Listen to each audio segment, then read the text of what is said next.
नमस्कार सारथी, मी अमृता. आणि मी केतन.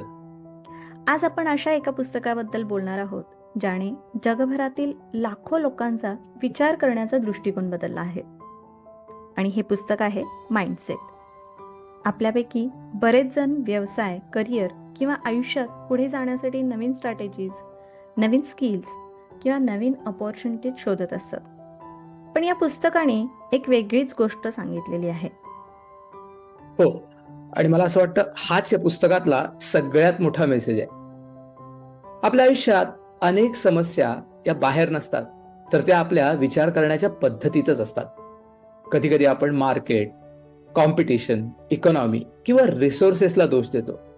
पण अनेक वेळेला आपल्याला अडवणारी जी गोष्ट आहे ना, ती आपला माइंडसेटच असते. Fixed versus growth mindset. या पुस्तकात कॅरल ड्वेक 2 प्रकारच्या माइंडसेट बद्दल बोलतात. पहिलं म्हणजे फिक्स्ड माइंडसेट आणि दुसरं ग्रोथ माइंडसेट. फिक्स माइंडसेट असलेली व्यक्ती मनोमन असंच मानते की मी असाच आहे, माझ्यात जेवढी क्षमता आहे तेवढीच आहे, मला सेल्स जमत नाही, मला पब्लिक स्पीकिंग जमत नाही, किंवा मी लीडरशिप मटेरियल नाही. तर ग्रोथ माइंडसेट असलेली व्यक्ती म्हणते, आज कदाचित मला जमत नसेल, पण मी शिकू शकतो, मी सुधारू शकतो, मी बदलू शकतो. हा फरक छोटा वाटतो, पण आयुष्य बदलणारा आहे. Identity changes first. मला पुस्तकातील हा एक विचार खूप आवडला. आधी परफॉर्मन्स बदलत नाही, तर आधी आपली आयडेंटिटी बदलते. ऍब्सोल्युटली. एखादा विद्यार्थी जर नापास होत असेल तर अचानक काही त्याला जादूची छडी मिळत नाही.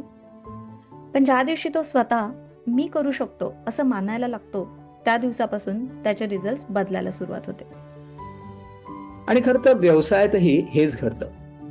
जो स्वतःला मी सेल्समध्ये कमजोर आहे असं सतत सांगत राहतो, तो सेल्स इम्प्रूव्ह करण्यासाठी प्रयत्नच करत नाही.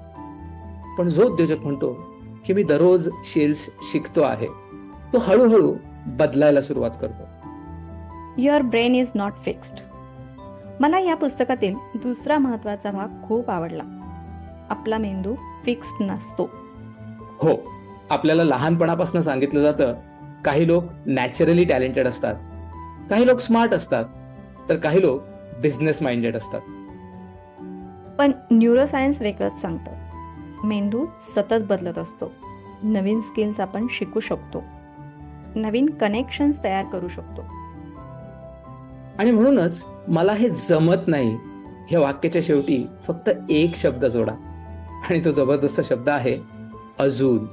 मला हे अजून जमत नाही हा शब्द संपूर्ण भविष्यच बदलू शकतो. Failure is feedback. व्यवसायात एक गोष्ट नक्की आहे, फेल्युअर हे येणारच. आणि इथेच 2 माइंडसेट मधला फरक दिसतो. फिक्स माइंडसेट म्हणतं मी अपयशी ठरलो म्हणजे मी अपयशीच आहे. ग्रोथ माइंडसेट म्हणतं, हा प्रयोग अपयशी ठरला, पण मी शिकतो आहे. माझ्या मते प्रत्येक उद्योजकाला हा विचार स्वीकारण्याची गरज आहे. फेल्युअर हा वर्डिक्ट नाही, ते अंतिम सत्य नाही, तो फक्त फीडबॅक आहे. कारण अपयश ही आपली ओळख नाही, ते फक्त पुढच्या सुधारणेसाठी मिळालेली एक माहिती आहे. Inner voice.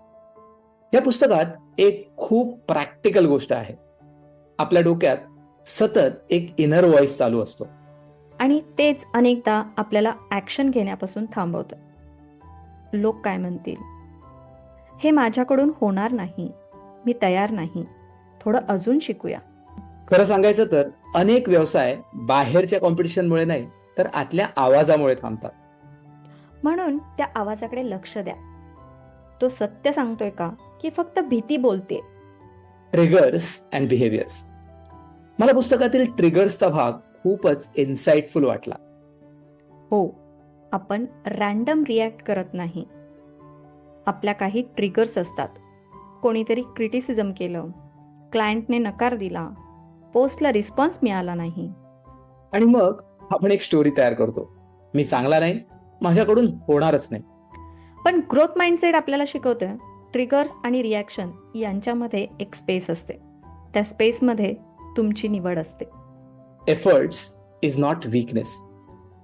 आजच्या जगात अनेक लोकांना वाटतं, जर मला खूप मेहनत करावी लागत असेल तर मी टॅलेंटेड नाही.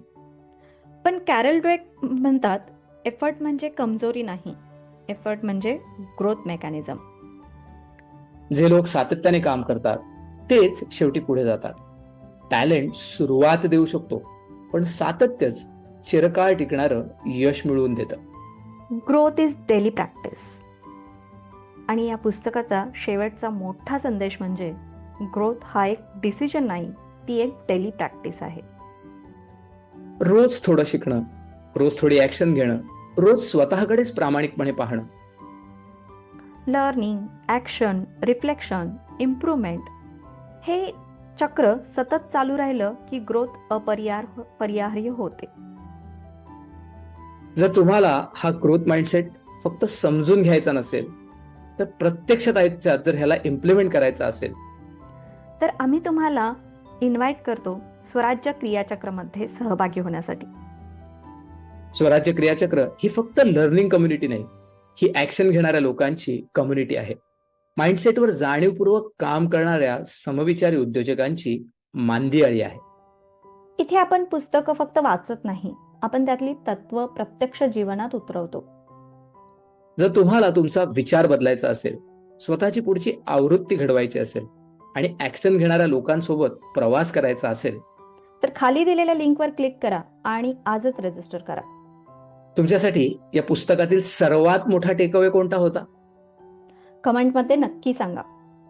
आणि हा व्हिडिओ एखाद्या अशा व्यक्तीला शेअर करा जिला तिच्या क्षमतेपेक्षा कमी आयुष्य जगायचं नाही. जय शिवराय. जय शिवराय. पुढील पुस्तकासह पुन्हा भेटूया. धन्यवाद.